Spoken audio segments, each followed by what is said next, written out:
Good evening. Good evening, everybody. Hello.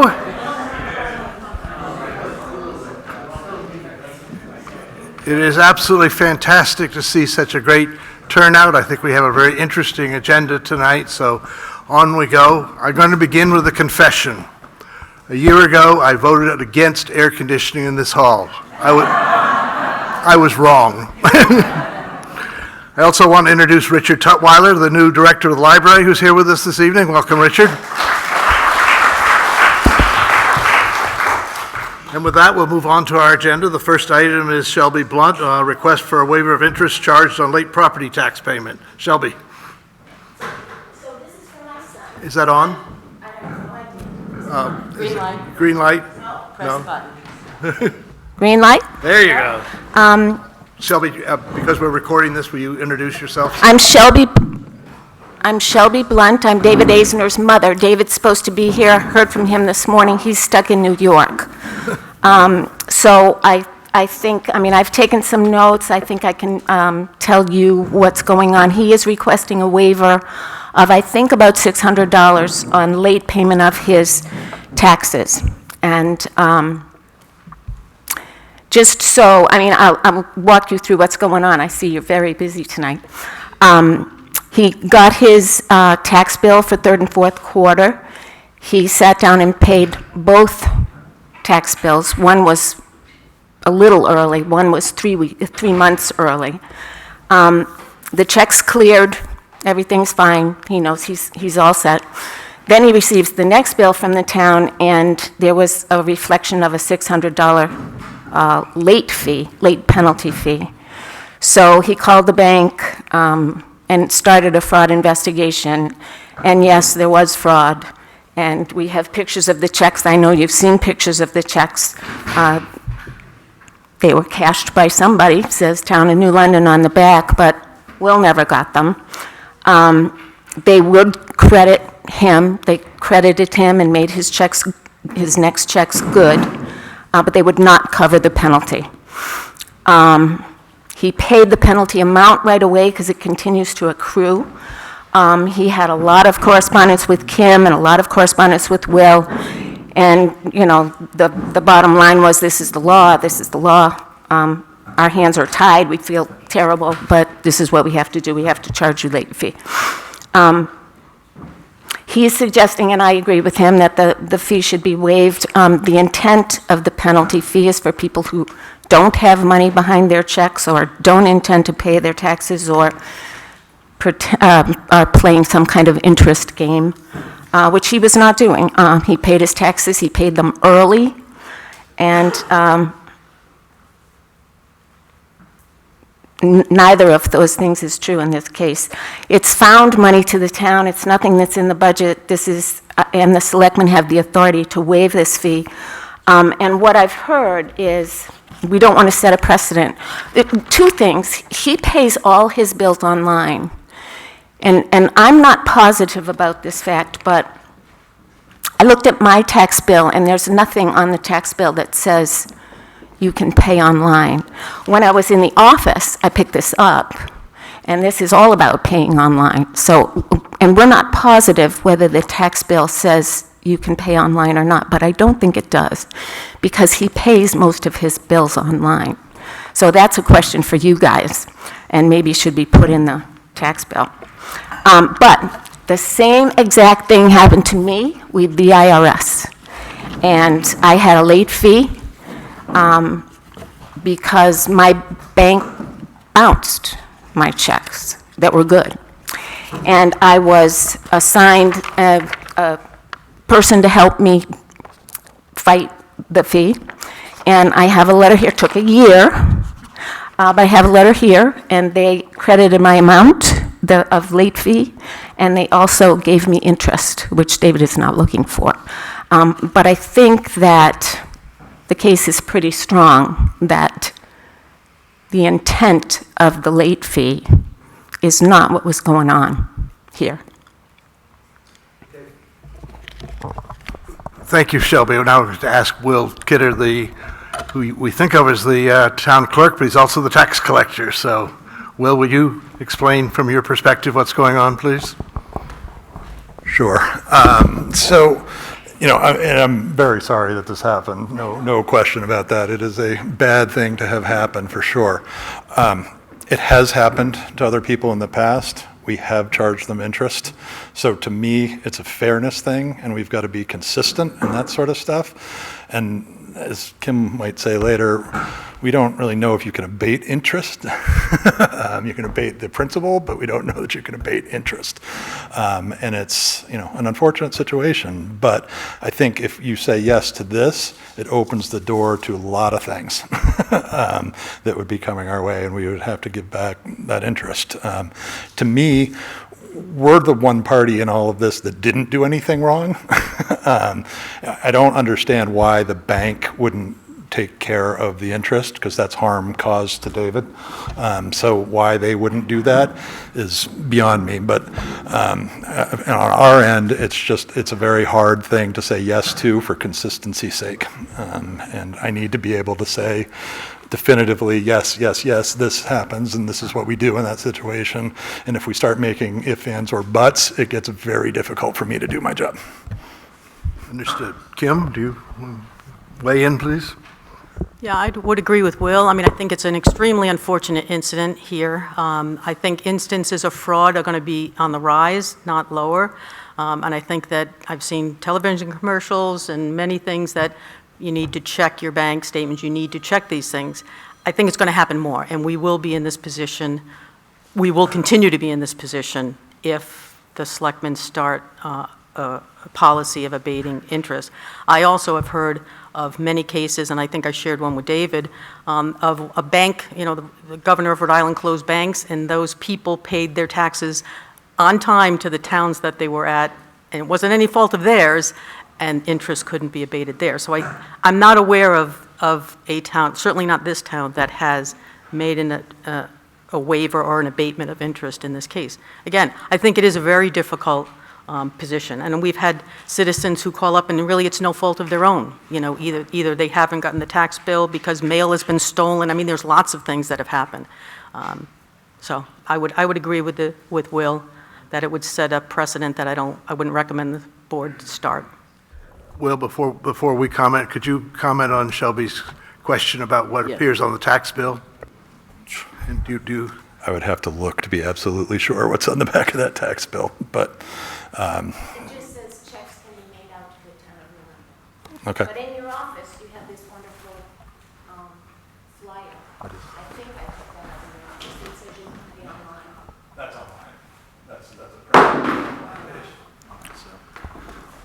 we can certainly put on that you can pay online, but again, like I had somebody that paid online on Saturday, and they came in on Monday with a check for me because they knew that their online payment, they had entered a bad account number, and they were there on Monday. So it is, you can, check and verify and all that sort of stuff if it's coming out of your account and that sort of stuff. And again, I feel badly that it's this much money and that sort of stuff, but in my world, I need to be consistent over and over and over again, and this would be lack of consistency to me. Jen, No, I wanted to ask the question. do you want to comment on the decision we have to make? Well, certainly it's unfortunate, and if anyone's had their accounts co-opted by someone else, it certainly is stressful, and I definitely hear how David feels about this, but unfortunately, I don't think the town can waive this fee because going forward, we might have more and more of these types of cases, and it would be unfortunate, but we need to be consistent, as Will says. But the government, Here, come. a letter from the IRS. They realized that it was bank error, and they credited us for that amount, plus interest. And I do have a letter. I guess I would urge David to go after the bank that cashed those checks. They're the And they responsible part. won't. They won't, and neither would my bank when this happened. Okay. I don't know what else to say, Shelby, but I know that if there was error on the part of the town, we would certainly stand behind it. We would certainly make it right. Well, I But in would this think if- case, we didn't do anything wrong. So, And neither did David. well, I mean, there is no fault, and this is found money for you people. well, It's not in your budget. It's, yeah, I think there was no fault on his part either. yeah. I'm sorry. BB,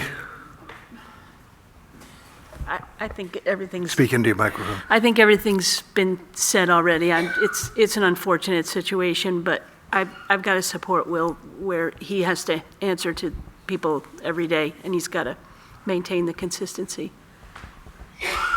So Shelby, I think that if this were my situation, I would spend a lot more time with the bank. I think the right amount of pressure on the bank would cause them to finally recognize that this is their obligation. They made a mistake, and they should have to pay for that mistake. And otherwise, we're going to start to be arbitrating different cases of similar type as time goes on, and as Kim said, fraud is becoming more and more of an issue, so I cannot support waiving the fee.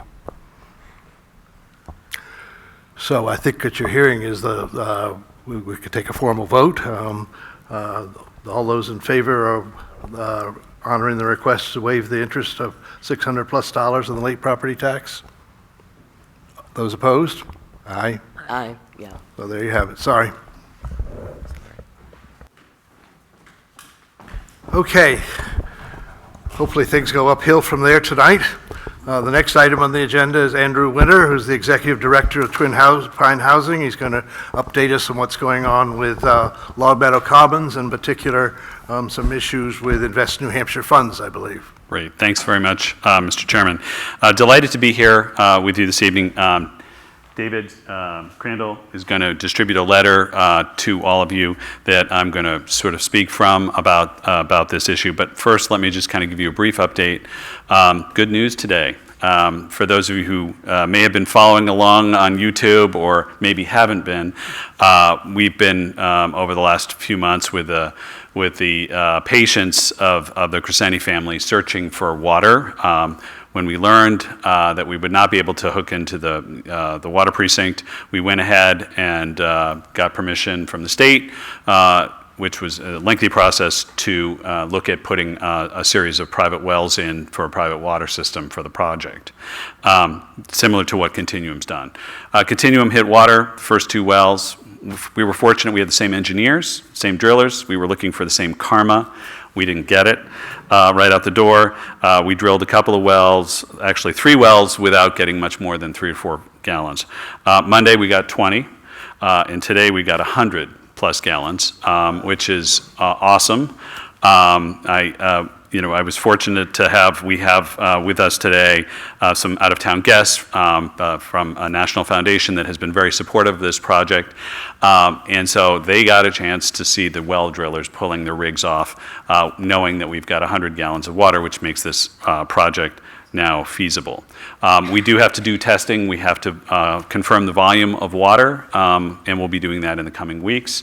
There's a state mandated process that we'll be going through, but obviously a much better and happier person here today in front of you than I was a few days ago.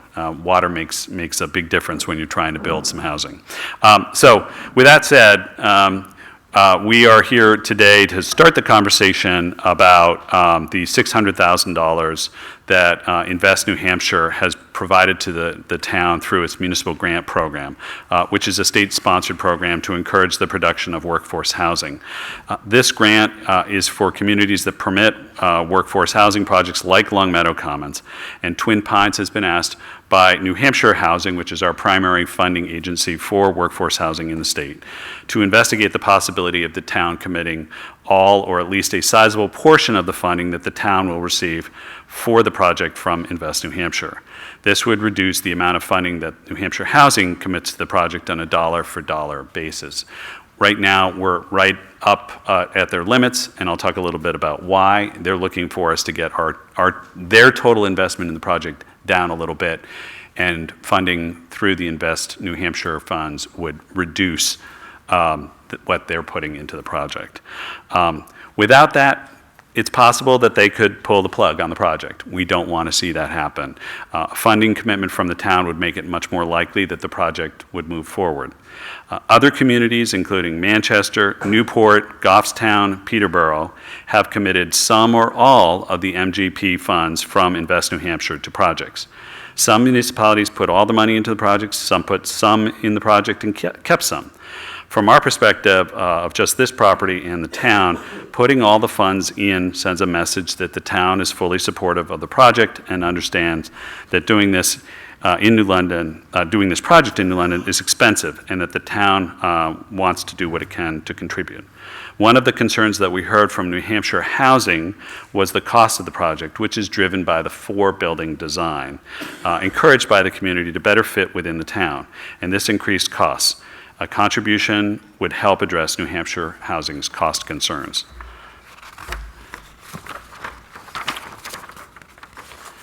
These funds, those funds that have been contributed to other projects have been done so in a couple of different ways.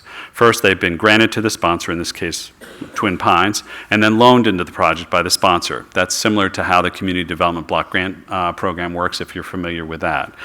Alternatively, municipalities have directly loaned the funds to the project. Twin Pines would be pleased with either approach if the town is willing to contribute MGP funds to support the project. What are some of the economic benefits of the project? In addition to meeting the pressing and urgent need for workforce housing that you heard throughout the permitting process, there would be a significant infusion of tax dollars to the town. This would include a one-time tax payment of approximately $150,000 once the project is removed from current use, and the project would be expected to pay nearly $100,000 a year in property taxes in its first full year of operations. We appreciate all the support that we've received from the town, the planning board, and the community during the permitting process. A commitment of MGP funds now would help bring this project closer to fruition. Thank you for consideration of this request. So Andrew, your goal this evening, you're going to share that letter with us? I'm going to share that with you, and again, I would love your questions so that we can come back if need be in 2 weeks for a decision. We'd like to obviously keep this moving with New Hampshire Housing now that we've got water. Absolutely. I think I'll start with the audience tonight, if that's all right, Kim and BB, and Kim and Janet and BB, and see if there are any comments the people in the audience want to make on this particular item. Or if there are none, then we'll move right along. I do. Okay, Peter.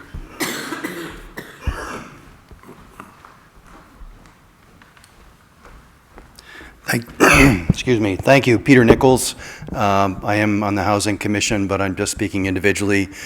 We know there's a great need for workforce housing in our town. That's something that's clear, and we're working hard on it, including some very exciting planning funds that we've received from New Hampshire Housing Finance to conduct further planning and discussion with our community as to right steps to take going forward in revising zoning. So I'm just speaking generally in favor and urging some careful consideration of this request.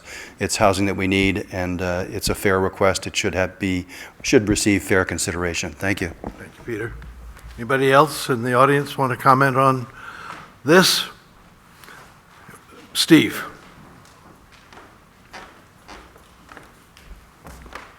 Steve Ensign, and I'm a former chair of New Hampshire Housing Authority, and I would second Peter's comments that having worked with them for 10 years, I think that it would be a valuable representation from the town of New London to find this way to participate with the available funds and help this progress move along so we can have, after the long-awaited housing in the town of New London.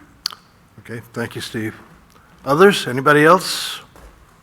In the back, I can't see who's there, sorry. Oh.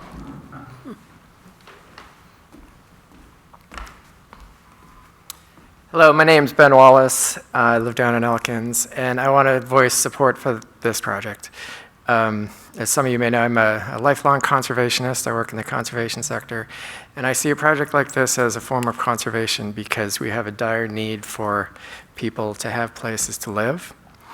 And, when I do the math and I multiply 60 units by 2-acre lots or 5-acre lots, you're getting up into 120 or 300 acres of natural lands that would be utilized if we tried to house people through that means. And that is often what happens here in New Hampshire. And so I see a project like this as being a step towards, a compact project that is part of the village and that is providing vital housing as something good for the town and the community and for conservation. Thank you. Thank you, Ben. Others? Yep. Eve?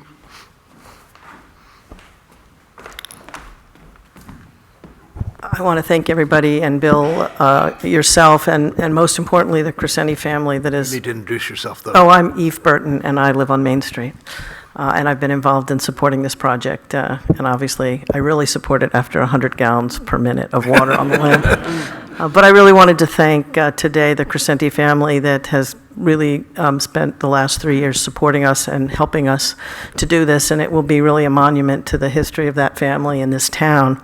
And then on the conservation side, to just mention that there's an opportunity through some interested donors to connect the Night Hill trails with the bog trails and to make some nice sort of park-like trails so that, in fact, it will be very pleasing to the eye and it will be very usable to many people in the town. And there are not that many places to walk in town now, so I think that will be a tremendous help. And then finally, I think there's a vision and a hope that perhaps the old barn that's there now could potentially be used for anything from child care to elder care, and the hospital has been very supportive of trying to do. Tom Mannion wanted the entire barn to be kids, but whatever we could end up doing with it, I think the intent would be to leave the barn and potentially raise some private funds once the housing's done to be able to have more community space. So I see it obviously from my biased perspective as a win. I've been involved in the National Foundation that has provided the money to buy the land because, of course, land here is very expensive. Thank you for your time tonight. Thank you, Eve. Others in the audience? Way back, Nancy?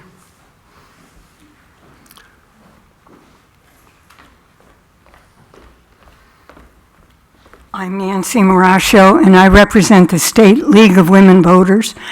It has made housing one of our priority issues this year, and we've been following New London and been very pleased at your commitment. And I think the money commitment would be an important follow-up. Thank you. Nancy. Others?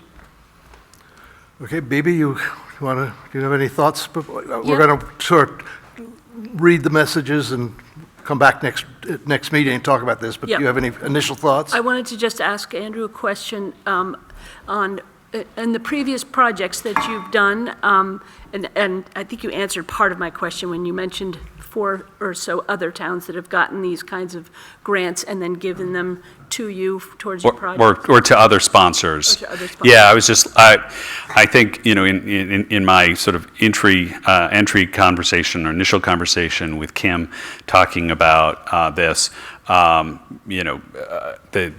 question was raised, are there other communities that are doing this? So I went out and I found at least 4 communities that have put funds specifically into projects. And again, those were, Manchester, Goffstown, Newport, and Peterborough. Okay. Peterborough. Yeah, I think Peterborough is in the process of closing right now. But again, all have put some or all. Manchester's made, as you can imagine, large community, big project, big dollars that they put into it. Okay, so that was my only question. Yeah. Janet? Andrew? I know you've given us a lot of information in the past. You've been before the planning board on numerous times, but I thought it might be helpful to remind everyone what other towns and cities have done to help foster affordable housing. I know Hanover has donated property, is that correct? Right, yeah, so, and- yeah, I mean, I'm happy to give that example if you want. So in Hanover was a community that actually donated 20 acres of land adjacent to the hospital. So Dartmouth-Hitchcock, just next to it is Guile Hill, which is a 120-unit mixed-income, mixed-tenancy development that Twin Pines developed over a number of years. Would not have happened because of land costs without the town of Hanover's commitment. The town of Hanover also, currently, we're working on a project on Greensboro Road. We'll see if that happens, but it is a project where the town basically took 5 acres out of a 265-acre acquisition for state forest, made that 5 acres available through a series of votes to be utilized for production of affordable housing, workforce housing. And Hanover has also donated to Twin Pines a property so that we could redevelop it and take 24 units of decrepit senior housing and make 42 new units of senior housing right across from the high school. So an example of a community that really has kind of tried to figure out ways, whether through land or buildings, to make things happen. But, you know, I will talk about, I can speak to Lebanon as well. Lebanon has also been an active participant in utilizing the community development block grant funding and other funding to help support programs. These are federal funds, come to the state's able to allocate them to workforce and affordable housing projects. And so they, again, have been very active in encouraging that as a tool to support at a community level the work that we do. Yeah. Thanks, Andrew. Anything else, Jen? No. So to me, this is a fairly easy thing to consider, because if the project needs this money in order to proceed, we need to get the money. If the project doesn't proceed, there's no money, and the town won't have lost anything because it never will have gotten anything. So in addition to the obvious issues, things other people have brought up about our commitment to trying to do something about the housing crisis and so on, it seems to me that these funds, for which incidentally my understanding is Invest New Hampshire has said there are no restrictions on what we can do with the money, but it would be somewhat foolhardy for us to say we'll take this money, but we're going to use it for something else and therefore not have the project succeed, because then we won't get the money. But we'll try to figure that out a little bit more in the next couple of weeks. But this seems to me to be one of the earlier, easier decisions that we are faced with right now. Okay? Okay, thank you, Andrew. Thank you, David Crandall, for being here. For those of you who don't know, David is not only involved with Twin Pines, but is a resident of the town. So those of you that are here only for this item, this will be a good time to exit.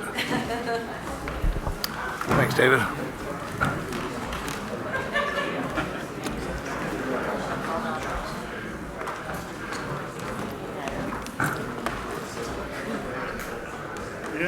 So moving right on, the next item on our agenda, Selectmen have asked Police Chief Emily Cobb to stand back and provide a history lesson about what has happened over the last 50-plus years, Chief, that has brought us to where we are in terms of our communications function in this town. And so without further ado, I believe she has a slide presentation and some comments to make. Take it away, Emily.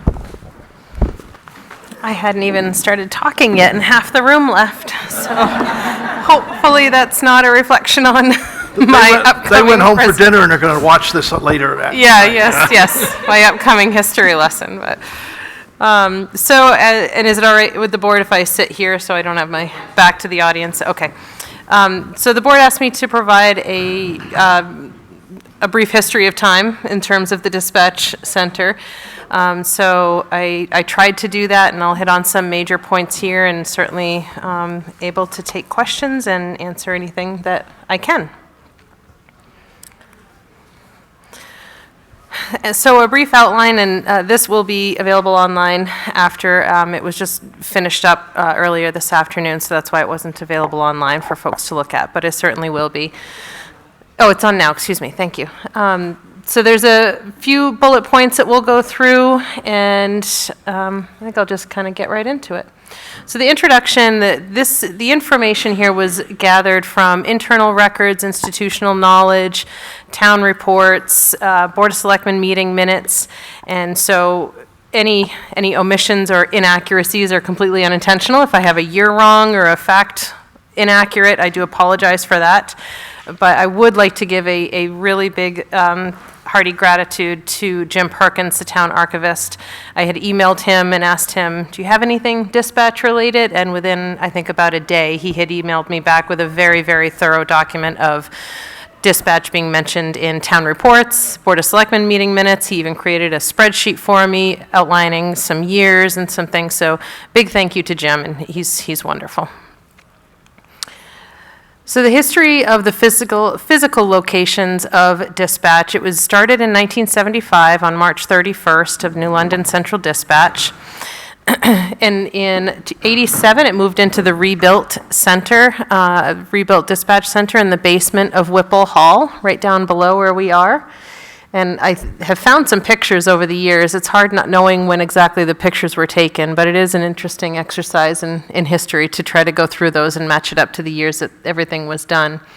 In 2000, dispatch moved upstairs to the current location in the Bucher building, and in 2006, 2007, they had the old countertops and the sink installed. So if you've ever been into our dispatch center prior to our most recent renovation, you'll see that they were dispatching off of countertops, some of which were only about 18 inches wide in some areas, so it was not very ergonomically correct and just a little bit difficult to work off of for a long period of time. And then in 2024, dispatch expanded into the adjacent office space, which was the rec director's office for quite some time, and it had been being used as just storage space. And we needed to expand into that adjacent office space to make room for the new setup to support the software that we were getting. There are a few slides here of technology and equipment enhancements. I tried to hit on just some of the major points. The dispatch center certainly started with some telephones, radios, and alarm monitoring service, which these days people have their monitors or alarms monitored by Tasco or some other company like that. We don't monitor alarms anymore in that regard. But generators were installed, sewer system pump station alarms. In the early 80s, 911 became operational. Over the years, paging systems were developed. A reminder, this is in the 80s, a magical time called the 80s. Telephone systems, updated radios, tape recordings, replay abilities. So when you think back to what we weren't able to do not all that long ago, it's impressive how far we've come with technology. Fax machine was a big to-do in 1991. That was exciting. Dispatch consoles, the first personal computer was purchased for the dispatch center in the 90s. A TDD machine was added, new CADs over the years. Again, new radio systems were implemented. I found it interesting in the town report from 1997, they were very excited about a 17-inch color monitor with a touch screen. Some kids' iPads are bigger than that these days, so it was just interesting to read. And in the late 90s, they transitioned, and I found this out, they used to count phone calls that came into the dispatch center, and they transitioned away from counting the actual phone calls to counting call types. So a call type is a VIN verification or an alarm or a burglary. So they transitioned from just counting the phone calls themselves to actual call types, which is similar to some things that you've seen like in our town reports. We respond to X amount of this type of call. Enhanced 911 CAD was implemented in the early 2000s, and in 2003, we received our new CAD. And CAD, again, stands for Computer Aided Dispatching. So it's the software program that if you call the police for any reason, call the dispatch center, they enter that information into a software system called a CAD, Computer Aided Dispatch. In our world, I think CAD stands for something else in the architecture world, but.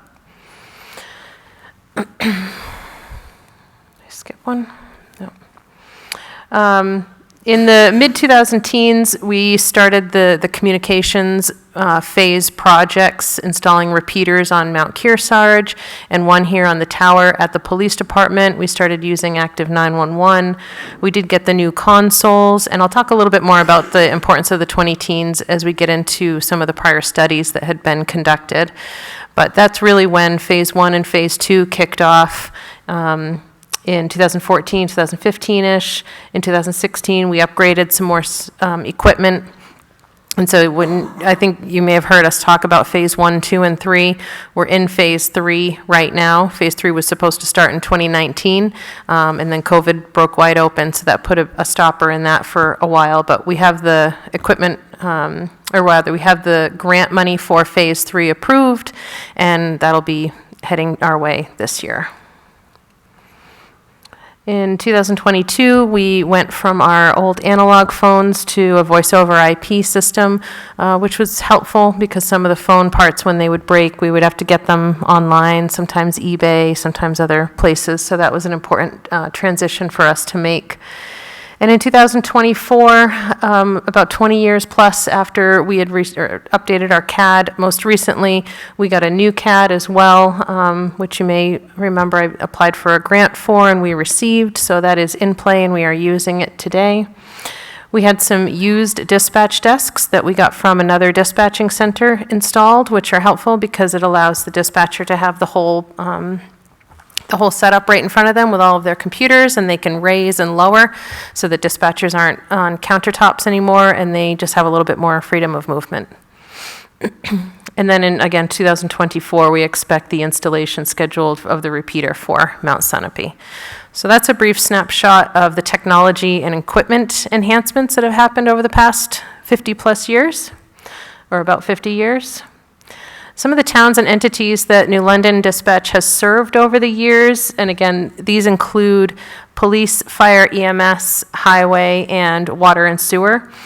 And the asterisk will tell you that we are currently servicing those communities. So New London, Wilmot, Sunapee, Newbury, Sutton, and the ambulance are the communities that we are currently serving. But as you can see, some of those up there, like Colby Sawyer Security is what it used to be called, and we did service them at one point, but these communities have come and gone over the years for a variety of reasons, but the ones with the asterisk is who we are currently serving, and the water sewer precinct. In the early 20-teens, 2013, the Communications Center became its own department after separating from the police department. That was relatively short-lived, and so about a year or so after they separated from the police department, the Communications Center ceased as its own department and came back under the umbrella of the police department, where it still exists today. And the town of New London has never outsourced dispatching.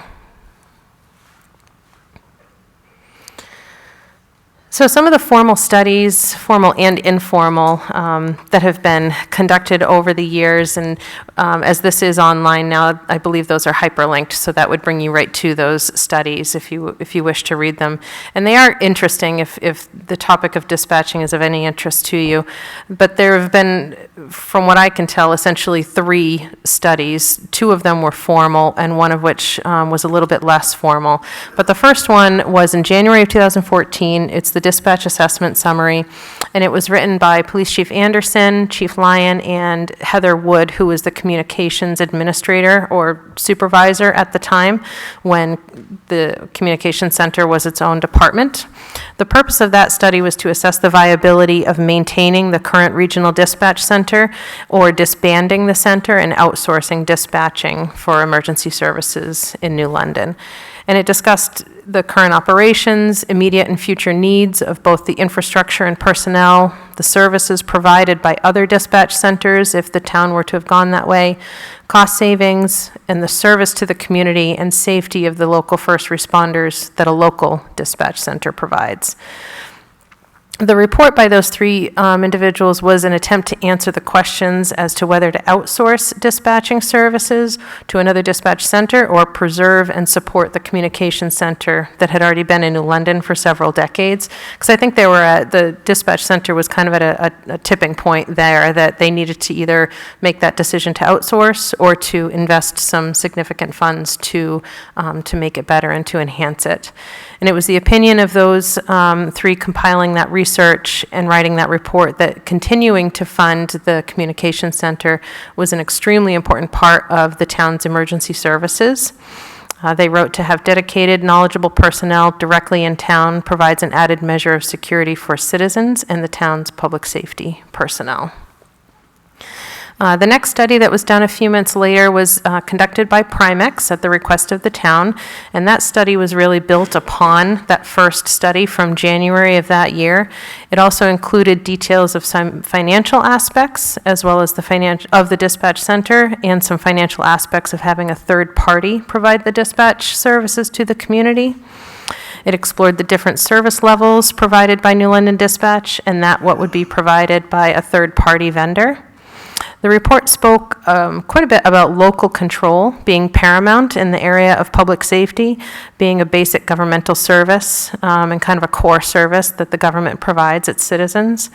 The study identified a couple issues that in conflict, a lot like what we talk about still sometimes today, the first being cost and the second being service and control. And as far as service was concerned, the current structure, this was in that report, provided not only the New London departments with the most control, but the citizens of New London the most control as well. New London can determine what it will spend and what it receives in return. If the community demands a certain level of service, that's what they get.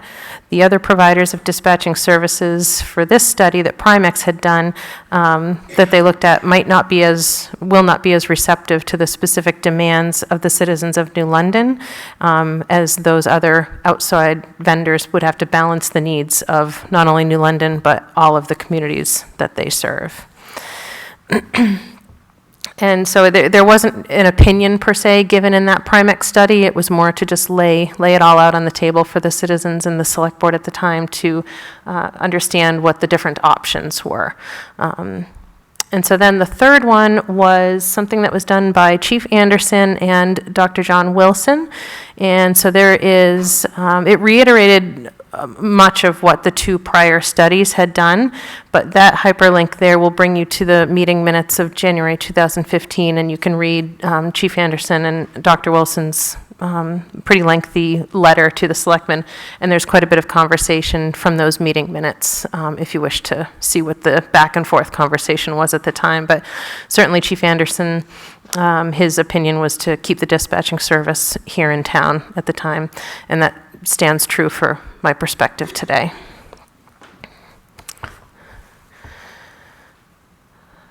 Just a few things about the benefits and the value of your dispatch center being housed locally here is, again, that local control.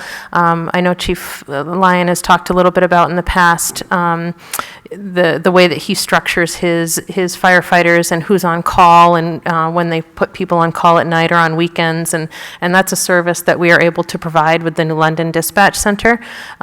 So it's just something that the town of New London, if you want it, then we'll do everything we can to get it, and that's something that the town would just have to contend with if it was outsourced to a different community, that you might not receive that same level of local control. The level of service, again, we've talked about. The radio frequency is something that was mentioned in the Primex study, I believe it was.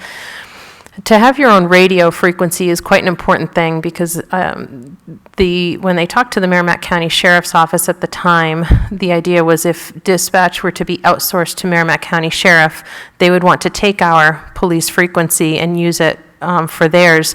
So it would be not only the town of New London as well, but other towns in that sector of the county that would be using that police frequency. So if that were to happen, and I don't know if that still holds true today, but if that were to happen, there would be no getting that frequency back for the town of New London itself. It would be used for other people as well.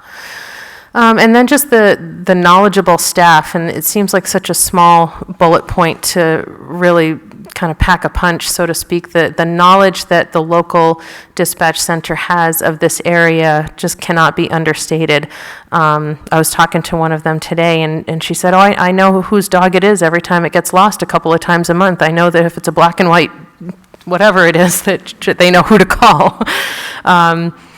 I talked to another dispatcher, and he reiterated a story to me about literally talking a person on the phone through when they had to get through around a roadblock. Okay, you're at this road, okay, take a right here. Like they kept talking to them right through that.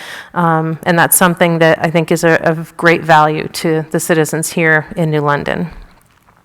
And then just sometimes the relief of knowing who you're talking to on the other end of the phone. A lot of the times when people have to call the dispatch center, they're having one of the worst days of their life potentially. And sometimes if you know that other person, that other calm voice on the other end of the phone, it might make all the difference for you. So I think that's an incredible benefit. These are a couple of slides. I went through and looked at some of the files of our dispatchers, and I just gleaned a few of the comments from them. So again, like the second one down, it was, thanks for giving me the opportunity to come and see your police department. It was cool to see Dispatcher Barthol. I know his son from school. I'm impressed the way that you handled multiple fire calls and lightning strikes at the same time. Thank you to the dispatcher who coordinated many of the logistics and outside agency response of this call to an autistic nonverbal child who had gotten lost. And the last one, impressive to say the least, was Dispatcher Lavin's ability to convey a sense of complete attention to simultaneously occurring events. The dispatcher's personal input of genuine concern is nothing short of remarkable. And those are just some of the things that you'll see from your local dispatch center. And they were so great, so I did 2 slides of it because I just think that they're really wonderful. Professionalism is exemplary.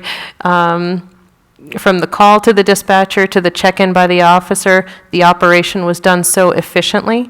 And that's another important thing that the studies touch upon quite a bit, was if the dispatching were to be outsourced to different entities, you would probably encounter a different dispatch center for the police, a different dispatch center for the fire department, and potentially one for the ambulance service.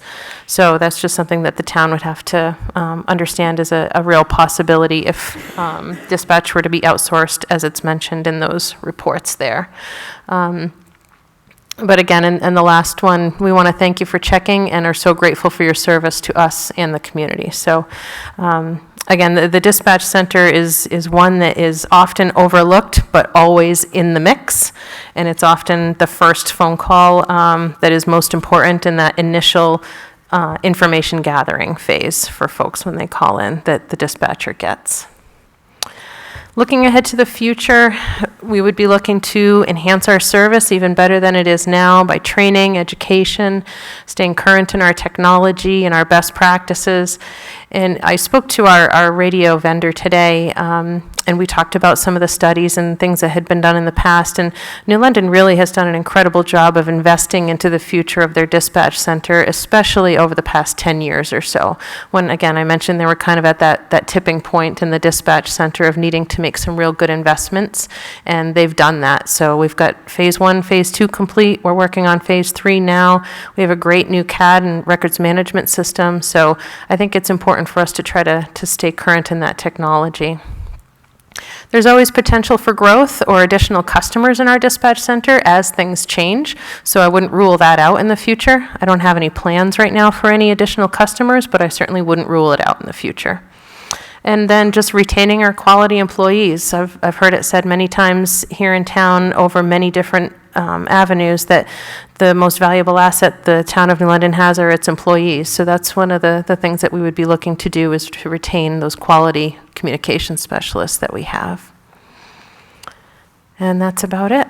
So if there's any questions I can answer, I'd be happy to do so. Thank you, Chief. That excellent report.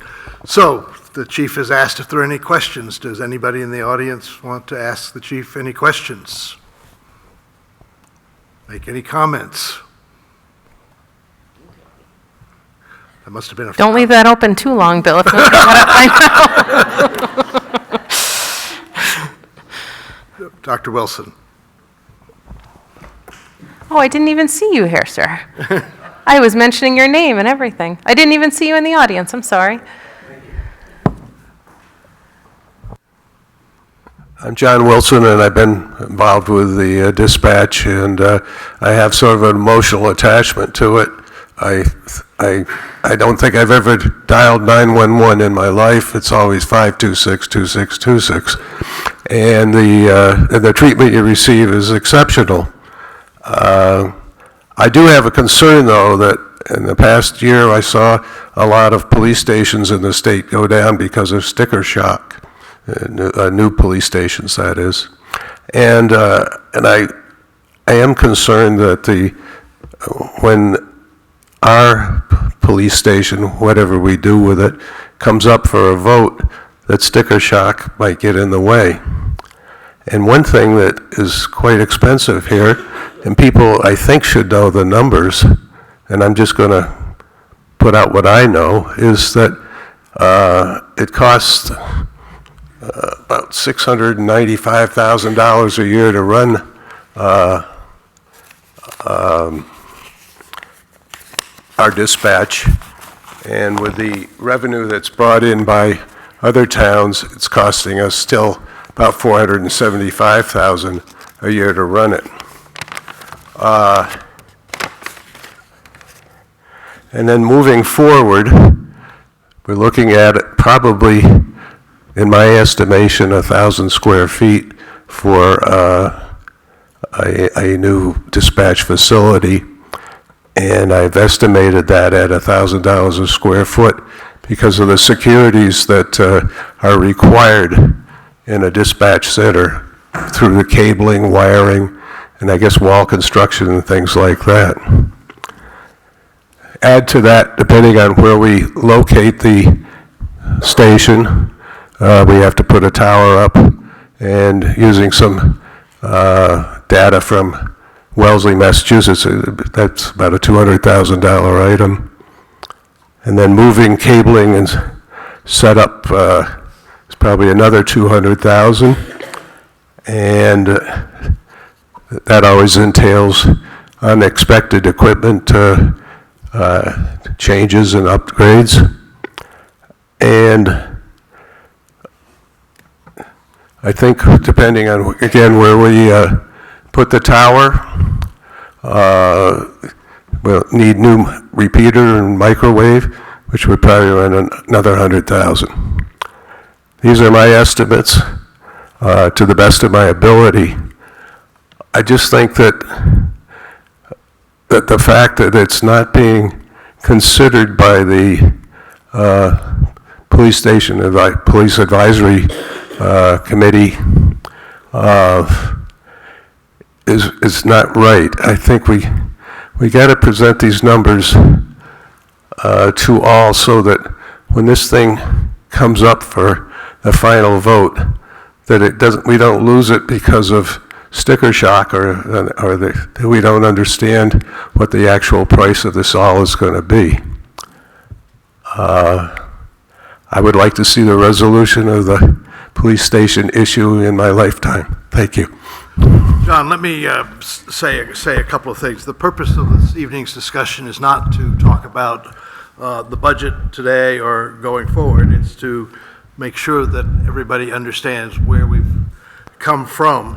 And I think that we need to be careful that we don't let the tail wag the dog here with the advisory committee. Their job is to help us determine with our two consultants what is the best site and the best program for a police facility, whether it's in this building or in a new site. And so I think we need to let that process take its course, see what they come up with. We currently have 350 square feet of space devoted to the communication center with the addition of the space that Chief Cobb recommended. In one of the previous studies of the program for doing something about the police facility, the consultant recommended in 2037 that we would need 437 square feet. So I think we ought to be careful. That's a very small part of the several thousand square feet that I think is going to come out of the program that we'll begin to hear about on the 19th. And I think we want to ask the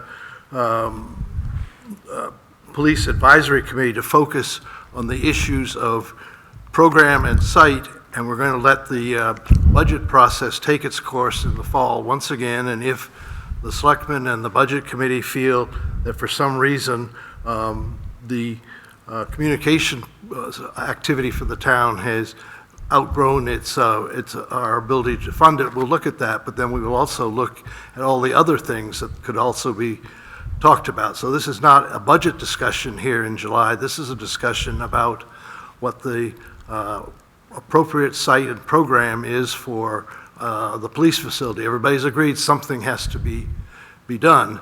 The question they're going to try to bring forward with the recommendations to us is what that might be, whether it's in the current site or a new site. And I don't think a space of 500 square feet is going to make much difference in their recommendations, because as the chief has already pointed out, even if we didn't do dispatch in this community, we would still have people that would have to be there to man the police station on the 24/7 basis that we now have, and so on. So we're going to need space for people who operate out of the police department, whether they're doing regional dispatch, local dispatch, or if we go back 50 years and stop doing what we're doing. So I think we should leave that issue for the budget discussions in the fall, when there are many other demands that are going to be made on the town also for money. There are many programs that we could have the same analysis that you just talked about. So I personally feel that there's nothing more important in this town than public safety. Whatever we do, I want that to be job number one, and whenever Chief Lyon, Chief Cobb, or the emergency EMT director at the hospital comes to us and says, this is what we need, that's what I'm in favor of. Phoebe, Janet? I have nothing to add to that. All I want to do is to bring this to the attention of that committee. Site selection for dispatch is an important consideration. But please don't, those members of the committee that are here, please don't get hung up on the question. John has made some estimates. We're not going to debate those estimates tonight. But just remember that we've got 350 square feet. One similar analysis of space has said we might grow to 437 in the next 20 years. Sometime in the next 30 days, we're all going to hear what LBA has to say about our program and how much space is needed. That space is a very small part of the total that we're looking at. And I hope we're not going to end up having a similar discussion about the size of locker rooms, armories, and that sort of thing. They're all small pieces of a much bigger puzzle that will add up to some thousands of square feet. We'll see what it looks like. But right now, the budget issues are not on the table to be discussed, because they aren't really relevant to what the advisory committee has been asked to do. Okay, well, I thank you for the discussion.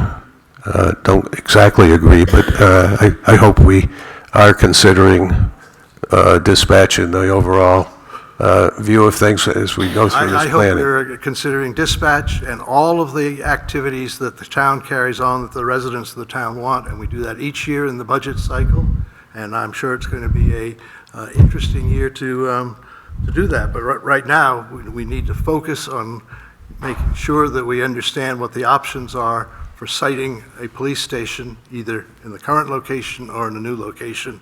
And that's the job that this committee has been asked to do between now and the end of September, not to solve the budget problems. We don't even have our first budget meeting until October 25th. Okay, I thank you for listening. Thank you. I had the sense, Colin, you'd like to speak. Thank you, Colin Beasley. I wasn't going to, but I'll follow up on John's comments. So I appreciate, Bill, what you're saying. I would only ask the Select Board to consider the complexity around the equation for communications facilities. There is dispatch, and then there is dispatch. There is calls for service that require sophisticated dispatch and capital infrastructure that supports emergency services, and there's calls for service that don't require any of that infrastructure. And to have a meeting 5 hours, 6 hours, or one day to get into that kind of detail and to unweave what that implication of those various calls for services are and the capital infrastructure necessary to accomplish that And considering what one of the, I think it was the Collier's representative indicated that, and I might have this wrong, and I'm certainly happy to be corrected, that 50% of the cost of a new or renovated building would be associated with dispatch. That may or may not be true. But the point is that a one-day meeting by the select board, or 6 or 7 meetings, of which maybe an hour is reviewing it, but the police budget on the budget committee is not going to unweave those details. And is not going to give the town an appreciation of the capital infrastructure necessary.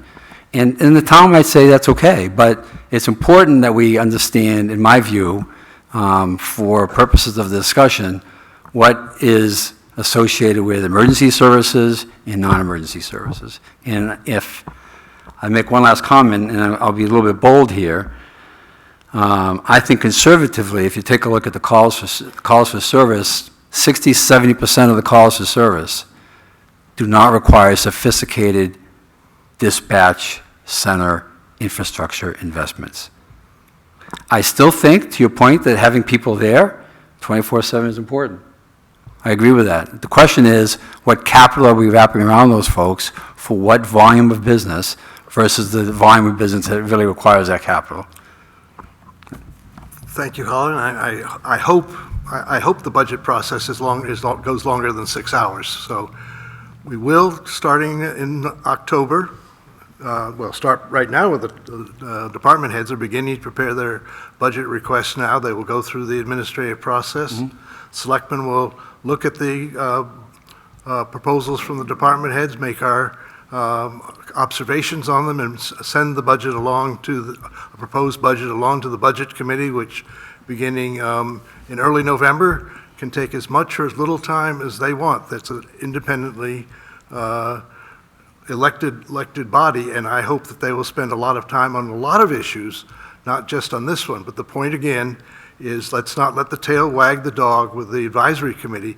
Their job is to listen to LBA and to determine whether the program that LBA sets forth, having also looked at the 2 programs that have previously been outlined by 2 previous architects, make sense, where they change, where they're different, and to tell us what size building and we might need and what site might work, either this one or some other one in town that we're about to talk about later in the agenda here. Their job is not to determine how the police department is operated, how the communications function is operated.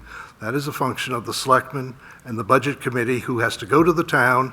And the 25 years I've lived here in town, I have never heard a single resident say they didn't want to spend money on communications. But we'll see, that may change. So, Bill, and you and others may well take the opportunity to bring this case forward to the entire town, and we'll see how they vote. So, Bill, I'm going to make my point one more time, that as far as public safety is concerned, that's job number 1 for me. I don't ever want somebody to say we cut the corner on public safety. I appreciate that. So I am not espousing here tonight any disagreement with what you're asking the Police Facilities Advisory Committee to do. None whatsoever. So please don't misunderstand my comments about that. I do believe it's a Select Board and Budget Committee discussion. I'm only asking that the Select Board get into the data. I don't believe that when you get into the data that you will, that the decisions you might make on how you staff the police force for 24/7 coverage would be different.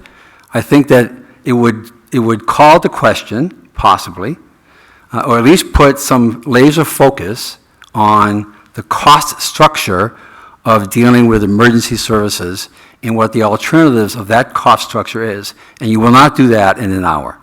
And I understand that the Budget Committee can meet, but you and I both know the way the budget process has played out over the last several years, at least with my involvement, it does not get that comprehensive. And that's all I have to say. That's the fault of the Budget Committee, then. And the Select Board process as well. It's not just the Budget Committee. The Select Board doesn't get into that detail either. Correct? We'll see what happens starting on October 25th. Okay. Thank you. Appreciate it.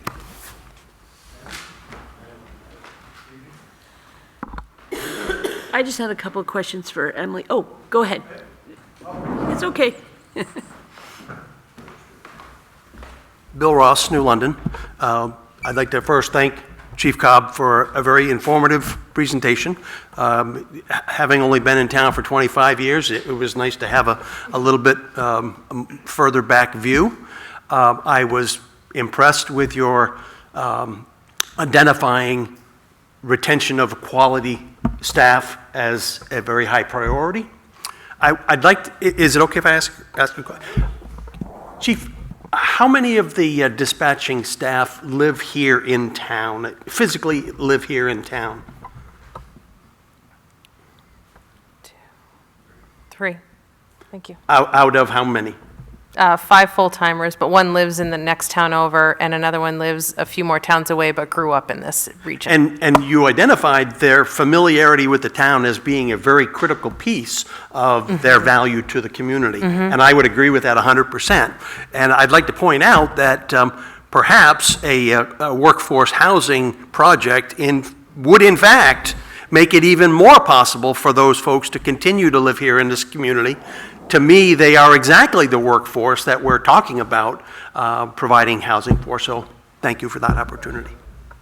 Thank you. Hi, I'm Mike Liberty, New London resident since 2015. I do want to take this opportunity to recognize the work that the dispatch service has done for me personally. So in July 2016, on the 27th, my wife went into labor 6 weeks early.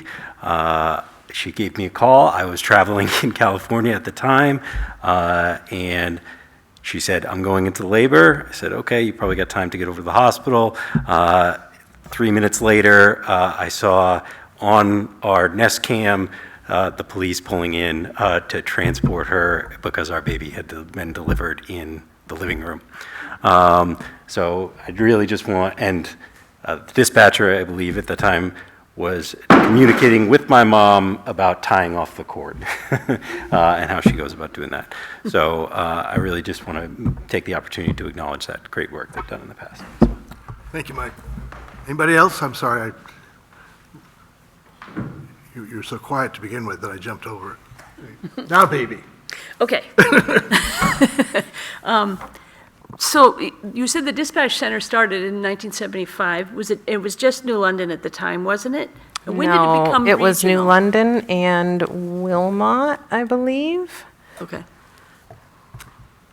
Became operational. New London Police Department ambulance. The ambulance, I believe, was owned and operated by the town at the time. New London Fire Department and Highway Department, as well as Wilmot Police and Wilmot Fire. Okay. And then over the years, we gathered and had other communities leave. Yes, some people have come and gone. Okay. Can you describe a little bit about what kind of training that the dispatchers go through? Is there mandatory training by the state, or is it training that you do? Can you describe a little bit about that? And I know this will be talked about in the budget process as well, but I just thought Sure. I'd ask the question. Well, first, before a dispatcher is hired, typically we'll have an interview process where we ask them to submit to an oral board interview process, and there's a really thorough background check that is done certainly on all town employees, but especially those that work for the police department, so they're vetted appropriately. And then once a person is hired, we put them through about a 12-week field training program. And so during that 12 weeks, they are on duty with another dispatcher, a veteran dispatcher who's typically a certified training dispatcher. So they go through that training period and they just start from scratch. This is the police department, this is what we do, this is who we dispatch for. And as that person gets more knowledge and experience, they will start answering the phone. And then they'll start answering the radio. And then they'll start answering, or rather toning out calls for service, meaning sending the police or fire and ambulance somewhere. And then they go through a 3-day class at the Department of Safety to handle the motor vehicle and other information that's on the State Police Online Telecommunications System, SPOTS. And then we've made it a real effort to send folks to different types of trainings that dispatchers would go to. So we try to make an effort. We just sent one to the APCO, the Atlantic, it's the dispatch training. You remember what APCO stands for, David? No, okay. It's a conference that dispatchers go to, and it was put on by the New Hampshire Emergency Dispatchers Association, and I believe they're a chapter of APCO. So we try to send them out there so that they can network, learn what other departments and dispatch centers are doing, learn what best practices there are, and what other types of technology are out there, and different things like that. So we try to expose them to as much as we can in the telecommunications world. There's online trainings that are typically available to them, so we try to make that professional development part of their repertoire as well, in addition to doing their daily work. And one last question. Sure. And I've asked you this before, and so you might have a different answer now. What do you think is the future of dispatching for looking at? I know Hanover is starting to use that sort of AI and that robotic voice when they're putting out the calls to the, but then a human jumps in afterwards. So what do you think is and then I'm wondering if we'll hear it from the architects as well, since they're the professionals and experts in building municipalities, for police stations and things like that. So anyway, your thoughts on that?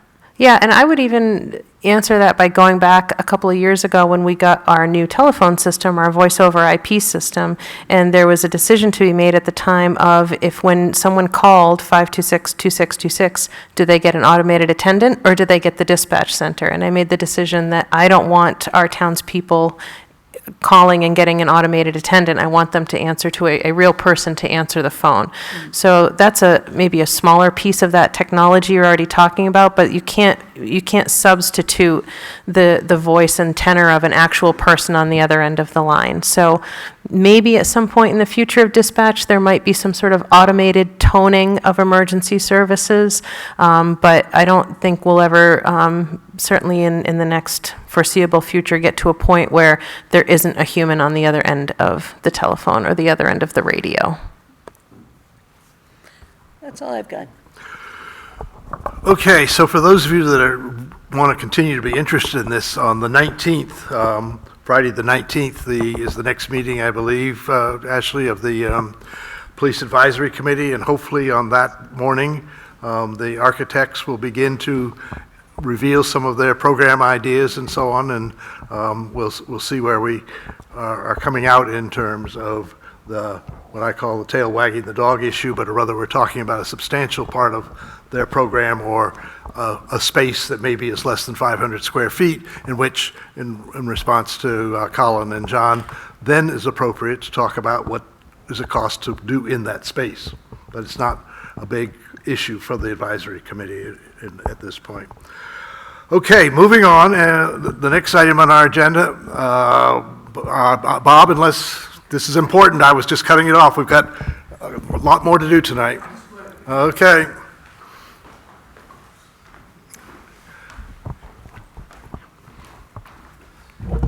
My name's Bob Bowers. I'm a resident of New London, and this is a very interesting conversation. I'm just getting into it and learning a lot, as we all are. Two things. I believe one of your slides showed that there are 5 towns currently served by dispatch, but I believe the slide also showed 5 towns that used to be served but no longer are served.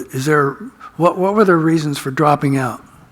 Some of them I read through the history in the past was when the state of New Hampshire decided to change and I might get some of these facts wrong, so forgive me, the broadband. So essentially they weakened those signals. So some of the towns that we used to be able to reach radio-wise, we were no longer able to reach. And other ones, there was one town where the police department dissolved, and so we kept that town for a little while after the police department was no longer operational. But eventually they went to a different dispatch center because they weren't dispatched from police anymore. So I think for over the years, a variety of reasons have led towns to go to different places. Some of it might have to do with radio coverage, some of it might have to do with cost. Okay. But I didn't dive into that too deeply.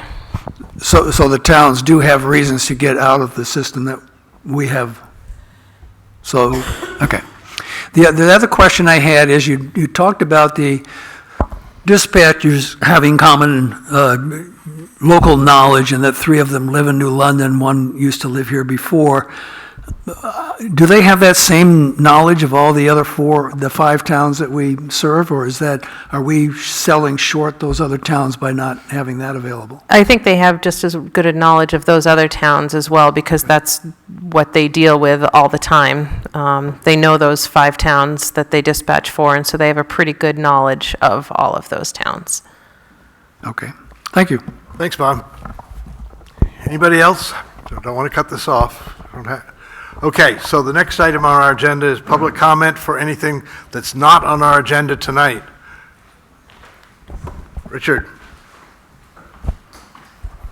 Thank you, Chair and Select Board. My name is Richard Tutwiler, everyone. I'm the new Library Director at the Tracy Memorial Library. Thank you so much for the introduction earlier this evening. I wanted to take the opportunity to introduce myself and say how excited I am to be here in this community. In the 7 days that I've been working with y'all, the community has been so kind and so passionate, and it's been just absolutely heartwarming to me. So I'd welcome everyone here and everybody in the community to swing on by the library. I'm happy to have a conversation about what we can do to continue to serve. And in the interest of time, I will also say I look forward to working with you all and serving this community. And that's it. Thank you all so much. Thank you, Richard. As long as Richard has brought up the library here, we had late afternoon a request from the chair of the library trustees to appoint an additional trustee. Can we do that right now? It's not on the agenda, but the library trustees have had a resignation of Judy Fox and have asked that we appoint Emma Phipps as the new library trustee. For those of you that don't know the mechanics here, the library trustees operate on their own, except when between elections, when they need to fill a vacancy, they have to come to the Board of Selectmen. And so I would entertain a motion to appoint Emma Phipps as a library trustee. So moved. Second. All in favor? Aye. Aye. Take the news back. Thank you. Okay, well, the crowd is thinning out. The next item on our list, on our agenda this evening, is to discuss potential sites if the police station is to be relocated. As you know, we've gone over this a number of different times. We're getting closer and closer to the time when we need to be able to tell LaValle Bresinger what the other site or sites are that we want them to take a look at. So we don't have to decide everything tonight, but for an update, where are we in terms of our individual views of this, and maybe a collective view. You're nodding. BB, you want to start? No.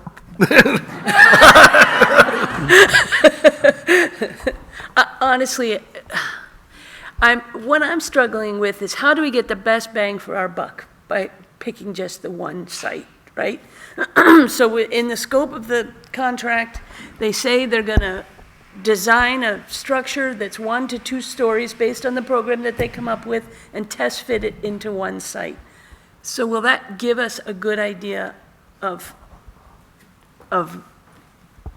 give us a good enough number to be able to give us good enough data to give to the voters at town meeting? So what's the best thing? To give them a site that has nothing on it, so then they have to give us an estimate of prepping the piece of property, plus building the structure, plus acquisition costs, or, and then we can use that to kind of back into if we decide to use a site that's got a building on it already that to be renovated. So that's what I'm struggling with on trying to nail down one site. But again, that probably comes a lot with my absolute inexperience with construction and how you get to that point. So that's what I'm struggling with.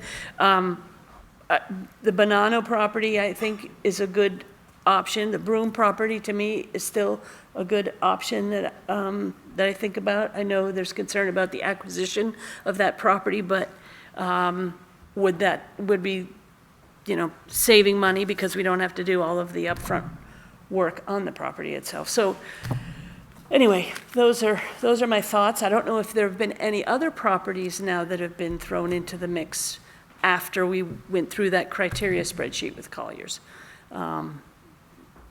Those are my thoughts going. So I look forward to this discussion with you two to get where you all feel you are. Okay. sitting with this process. Guess that makes it your turn, Janet. So in thinking about this, I go back before Bucher was built.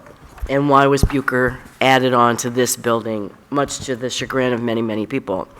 And the reason it was added on was because there wasn't any property available that the town owned. So I was thinking, well, what does the town own? And I thought about the parking lot across the street from the bank and the town common where the, or town green where the information booth is. So if we put those two pieces together, could we put a police station there? And then I thought, no, I think people would be horrified at that because we'd be eliminating a lot of parking. But then if we bought the bank's property across the street, we could add a parking lot there. Just thinking about all of this.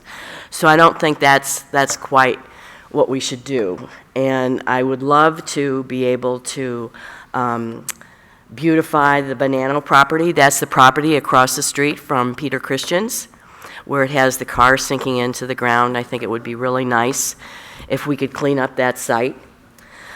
But I'm not sure that's going to be a site that will be willingly sold to us. The Broome property, which is the big Sigma Data building, and the property next door that the bank owns, I think by the time we combine those two properties, it would be well over $3 million, and we'd have to level that building. It's not suitable for a police station. So I guess I'm going back to Chief Anderson's original suggestion that across the street from the post office, the Bewley property, which is abutting Hilltop and I guess it's Hilltop and Great Pines. And Great Pines would probably be the least expensive piece of property that we could purchase and build a site. So I guess I'm leaning toward that one. And my concern is we have studied this issue 6 ways to Sunday. We had a very exhaustive committee that looked at over 50 properties, came back with a list of recommendations. Our Collier's consultant has toured properties in New London with Chief Cobb and with the town planner. I've not heard of any new ideas that have come up other than yours, Janet, creative. And so I go back and try to say, when we started this, what were the major criteria that we're working with and seem to have held constant throughout this period of time. One was we need about 2 acres or more of land because we want to be able to build on a site that accommodates the ability to secure what the police force is doing. And in order to do that with the existing building, the idea has come up, well, we should acquire the house or the houses next to it. So that's a recognition already that the existing site by itself probably is too small, but that doesn't mean there aren't ways to remedy that. But I'm looking at the question of, do we want to do all this process and then try on a new site to squeeze it into less than approximately 2 acres? There's nothing magic about 2, but when you get closer to 1, that sounds like it's half the size. The other thing that I keep hearing is we want this to be on the main corridor, and there are different definitions of the main corridor, but the committee that worked on this seemed to define it as being essentially the post office to the Catholic Church along Main Street and Newport Road. And when they did all of their work, they only came up with 2 compatible sites for that, one being 198 Main Street, being the across from Peter Christian's, and the other being the 3 sites, and the other being the 2 properties that were then owned by the Bewley family, have been subsequently acquired by Continuum. There was discussion at the time about the Crescenti property, but as we had an earlier discussion tonight, I think we're on the verge of turning that into housing, finally. There's been discussions about doing things on the hospital property at one time or another. I have in the last week spoken with the leadership of Dartmouth Hitchcock, and they're not interested in pursuing those ideas at this point. So that's clearly not there. So we're back, I think, to 198 Main Street and the remaining 7 acres on Newport Road. I think everybody knows the other acreage on Newport Road has been sold. The 7 acres were defeated 2 years ago in an attempt to buy that because I think, among other things, we did a poor job of preparing our presentation. That was my fault. But in addition to that, there was concerns about the asking price. The sale of the smaller 2 lots in the last 60 days has confirmed a price based on building lots, and 2 building lots there have gone for $250,000. Since there are 3 building lots on the remaining site, it's a lot of wetlands, but there are 3 building lots. That's been confirmed over and over again by studies. So that would suggest something in the order of $350,000, $360,000, which in fact is the number that the current owner of that property continues to tell us they'd be willing to sell it for. So it seems to me we know what the value of that property is. We know that over and over again, 7 years ago, Chief Anderson recommended that property to the town. For various reasons, it was not pursued. So I find that very appealing. But if somebody wants to continue to argue that Newport Road isn't the center of town, or that for some other reason that property isn't appropriate, and goodness knows, I live in Great Pine, so I have all my neighbors telling me it's not right, but I'm trying to be objective about this, then we can come back to the 198 Main Street and have some discussions about what that might cost. But I think what I would like to suggest at this point is that we ask LBA to look at those 2 properties, spend a little bit more money, and look at those 2 properties and tell us what they think could be done with each of them, or what the shortcomings of them would be. Because I think I agree with you, Bibi, that only having 1 property in addition to the existing site might not give us the information we want. We might still be caught in this issue of, well, what's Main Street, what's Newport Road, and so on. So right now, I find those 2 properties, of all the work that's been done by multiple people over a long period of time, those 2 meet the criteria of being on the main corridors and being at least 2 acres in size. Yep. Anybody else want to weigh in with opinions for us? I know there are people that Just a want to minute, I'd weigh like in. Bibi finish. Go ahead, Bob. Okay, Bob.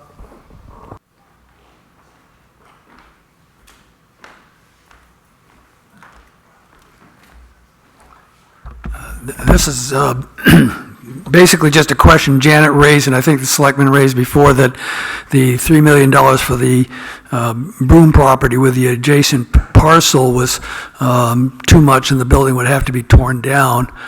And I thought the point of having an architect look at some of these properties was to determine whether, in fact, the building could be used, and what the ultimate final price would be if you bought a fully developed site with water and sewer, with a building that I believe could be renovated.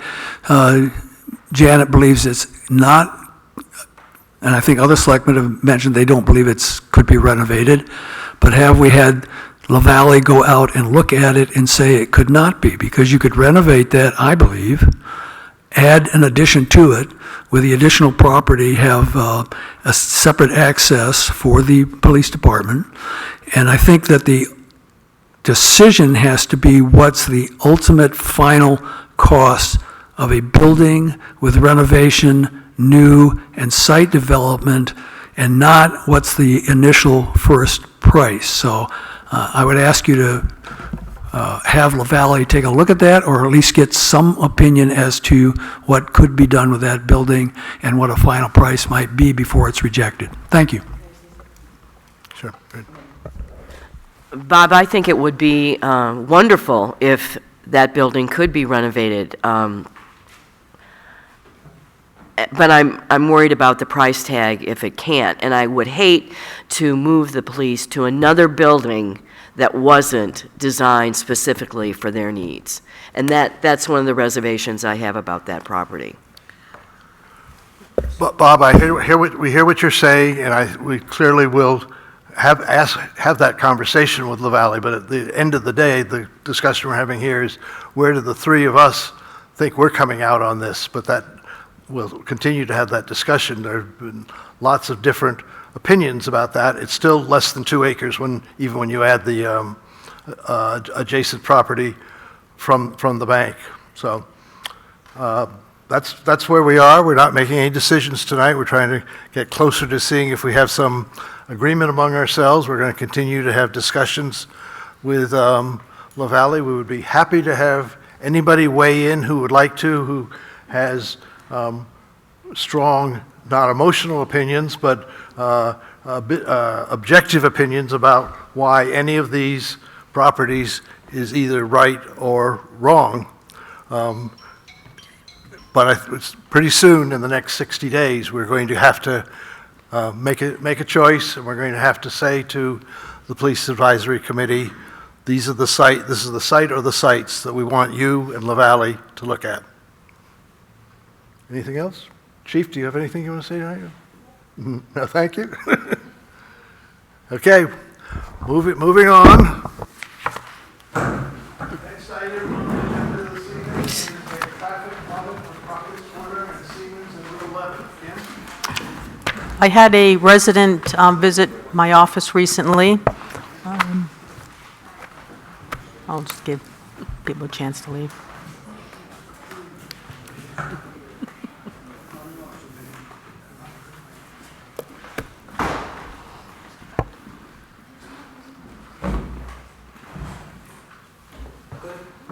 I had a New London resident visit my office recently, and she described an incident when she was going through Crockett's Corner where she was nearly T-boned. She was quite upset. I think people who have lived in town for any length of time know that that's a kind of a challenging intersection. She took it upon herself to call DOT to discuss the issue, and they informed her that if the selectmen request a traffic audit to be done, the state would do that. There's no cost to the town, but they need the town to ask for it.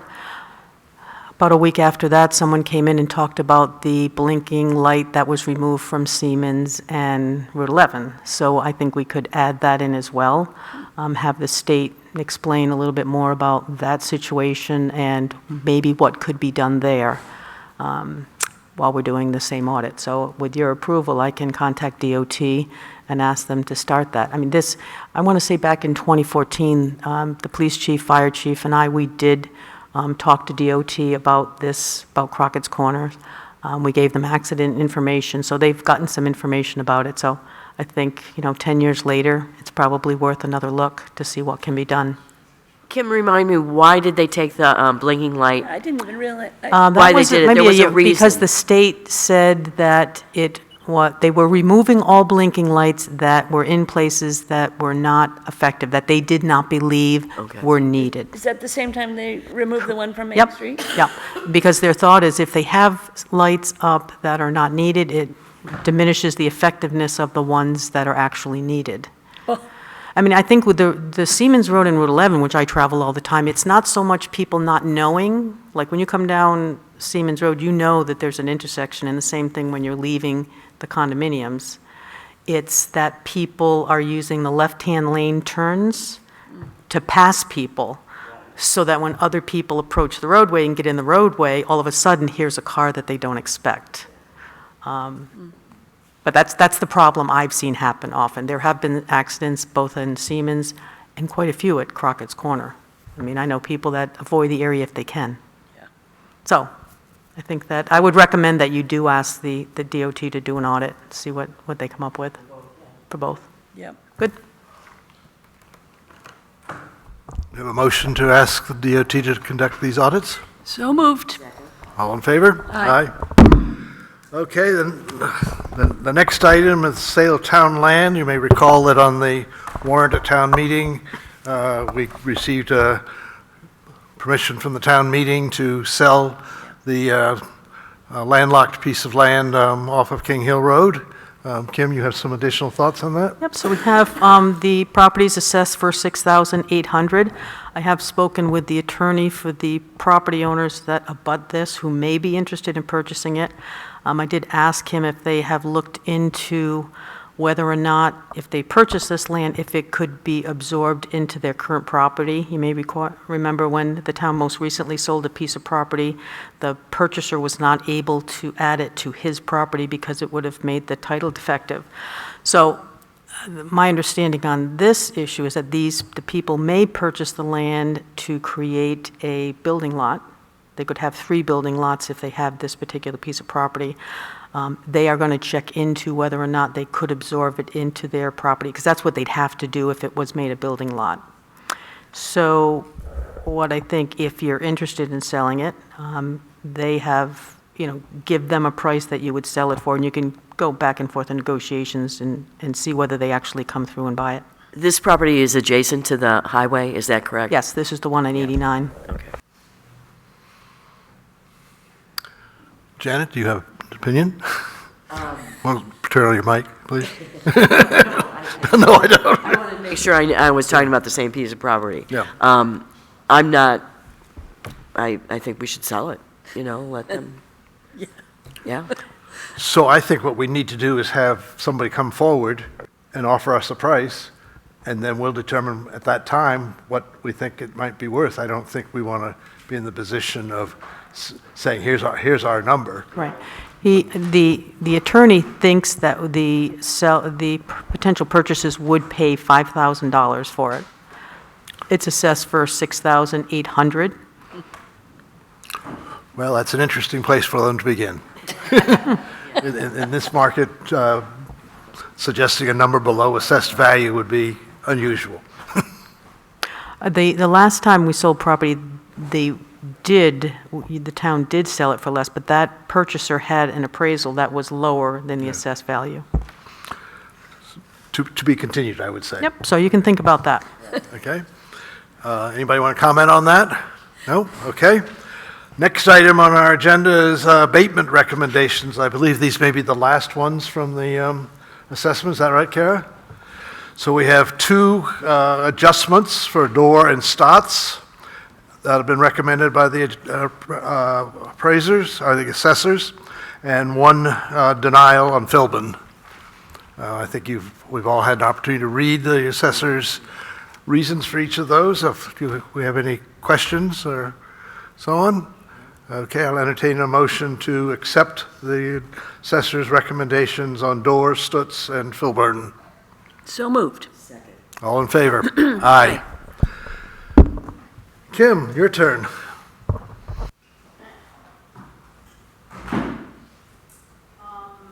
Okay, hopefully everybody's seen Municipal Matters and sees our front page article on frequenting Main Street businesses. They would appreciate everybody's business. They've had somewhat of a dip because of the construction, with some people feeling that perhaps they weren't open. So just to remind everybody that they are indeed open. The police chief, the town clerk, and I have been discussing the issue of the cost of parking tickets. Parking tickets are currently $25, and the cost to replace a hang tag for beach parking is also $25. So the 3 of us have been discussing, and we will continue discussions. Tonight just want to give you the heads up that we will discuss whether to recommend a possible increase in that price from the selectmen. We're finding that some people will park illegally at the beaches because $25 is well worth the amount to swim for the day. And with beach tags, they're either not paying attention to what they do with them, or they're giving them away to friends, and they just come in and get another one from Will for $25. So we're not entirely sure that $25 is really an effective means of making sure people either don't park in our parking lots or maintain their hang tags. So we will be coming back with more on that, but just a heads up. Bob Harrington's retirement party will be held a week from tonight. We'll open the doors at 4 o'clock, and we'll have a presentation by the 3 of you at 5 o'clock. So hopefully everybody will be here at 5 o'clock for that, and there'll be hors d'oeuvres and beverages, so it'll be a fun time. Hopefully everybody can make that. That's right here? Right here. Lynn is working hard on closing out fiscal year 2024, which ended on June 30th, and she's also working very hard on the new budget software. She's going to try and get it online, hopefully for this budget season, but if not, soon after that. But it will be, the information that she's going to be able to get from it's going to be helpful either way.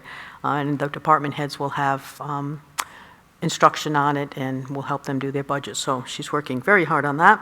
And finally, today, Phil Sherman, Pete Hoagland, Bob Harrington, and I met to look at the agreement for the, from Team Engineering to do the building study. That's going to be the building study of all the town buildings and to put in software. So I have sent the contract off to Primex to take a look at it. We want to make sure that the agreement's consistent with our insurance. So that'll be completed hopefully in the coming days. So that's all I have.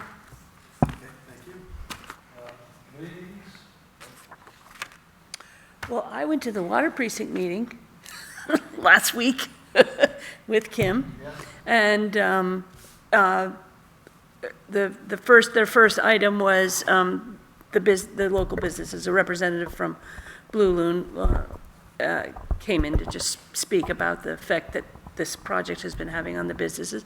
They were very responsive, talked about ideas. You may have noticed that the big signs on either end of town have now, been changed to say local businesses are open, plus they put the other big one down by the Barn Playhouse. And the Municipal Matters article was great, so I feel like, and they were all busy this weekend, that's for sure. They just talked about how well the project was going. It was going along a little faster than they thought. And so, I mean, I have the numbers someplace about the water pumping, but it was an interesting meeting to attend, that's for sure. Janet, you could go back to attending them now. Sorry, I was away. We had another meeting of the Bicycle and Pedestrian Committee meeting last night. Oh, yeah, how was that? Good. It was long. Yeah. But it was good. Bob came, we talked, we got a lot of information about sidewalks and the cost of maintenance. He talked about that a lot. We're talking about putting together a plan we're working with Upper Valley Regional Planning Commission to map out our sidewalks, and then we can start building up like a list of criteria so that we can kind of look at every sidewalk in town to determine what shape they're all in and set up a priority list of what we should start with. Obviously, we can't touch any of the sidewalks here on Main Street that are part of the water project until 2026, but we talked about other areas where we can. Perhaps, if there's money there, or if they have to approach the budget committee in the fall, or which of course that wouldn't be this year's budget, that's next year's budget. But anyway, lots of good conversation, learned a lot. We talked a lot about breaking the committee into sub-working groups, focus on sidewalks, focus on bike paths, because it's a pretty diverse committee with people with a lot of different interests. And we talked about developing a master plan, sort of an iteration from the town's master plan, but all about mobility, bicycles, pedestrians, cars, how they all get along together in town. So it was good. It's a good group there. I went to the Pleasant Lake Protective Association annual meeting on Saturday morning, and the topic of septic pumping came up. Nick Bear was there because he had his students there from the college talking about their studies, so he answered some questions along those lines. It was a great meeting, and that's it. That's all you've done? Yeah. Slow week. We're still members of the Upper Valley Lake Sunapee Council, is that correct? Regional planning. In the past, sometimes members have contacted them and asked them to do studies. Yeah. And they've exceeded the amount of money that we are. I'm aware. Okay, good. Yeah. Before you do any studies. No, Adam reached out to them. Okay. Yeah. So, Bibi, you mentioned sidewalks and cost and so on. I'm going to guess that Janet's going to agree with me on this. I think as our representative on the Budget Committee, it really is going to be important this year to make sure that the various demands that are being made on the taxpayer Yep. are weighed, because all of these things are good, but, more sidewalks means more plowing now, Right. but that's not all by itself bad, but if we're going to do that, what are we not going to do? Or do we think the town can have things Yep. just continue on and on and on? There are a lot of things that ought to be questions asked about at this point. And I think what became apparent to a lot of us last night was that we should not be focusing right now on adding more sidewalks, but really upgrading and fixing the ones that we have. And Bob talked a lot about how hard it is to maintain all the sidewalks because of the equipment that he has. So it might be a benefit to him if we do some of these upgrades to the sidewalks, because then the equipment that he has might be able to work better. So I think everybody's quite aware of that.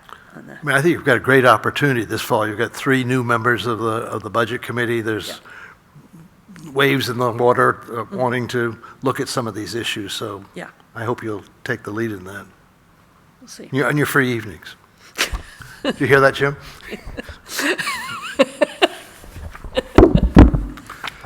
Okay, the next item on the agenda is to approve the minutes of June 12th. I move that we approve the minutes of June 12th. Second. All in favor? Aye. Okay, on the agenda is an array of meetings. Our next meeting is on the 24th, 5:30 here. I'm not going to read the rest of the list. Reinforce Bob Harrington's event on the 17th. What I would ask is that we enter into a non-public session under RSA 91-A:3, 2 to discuss a personnel matter. And after that, we will come back only to sign documents and so on. I move we go into non-public session, based on RSA, whatever it is. Yeah. Second, sorry. Yeah, we did. All right, BB. BB, yes. Janet, yes. Bill, yes. Thank you all. Yeah. Good night. I'm her right. I know. Be alert. We'll send her out soon. Hey, Greg, have you met these two yet? This is Greg Sargent. He is running for Dan Wolf's seat for the House. Janet Karen. Thanks, Colin. Oh, okay. I gave it a shot last time. Maybe it'll be easier this time. Yeah, I think, well, if Dan's not running, it should be. Yeah. Yeah. Hi, Bill. Nice to meet you. Was this a little bit better than Newberry's? Oh, this is totally different than our town meeting. And the 3 of you getting along? What? Are you in Newberry? Newberry. Okay, yeah. I was telling Dee Dee about the town meeting